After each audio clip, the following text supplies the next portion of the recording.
Plot అండి. ఈ ప్లాట్లో 24 ఇళ్ళు ఉన్నాయండి.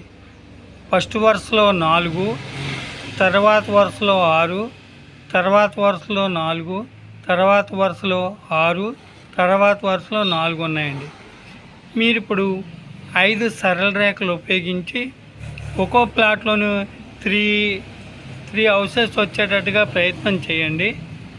ఏమండి, అర్థమైందండి? మరలా ఒకసారి చెప్తున్నాను చూడండి. ఇక్కడ ఒక ప్లాట్లో 24 ఇళ్ళు ఉన్నాయండి. ఫస్ట్ వరుసలో 4, సెకండ్ వరుసలో 6, థర్డ్ వరుసలో 4, ఫోర్త్ వరుసలో 6, ఫిఫ్త్ వరుసలో 4 ఉన్నాయండి.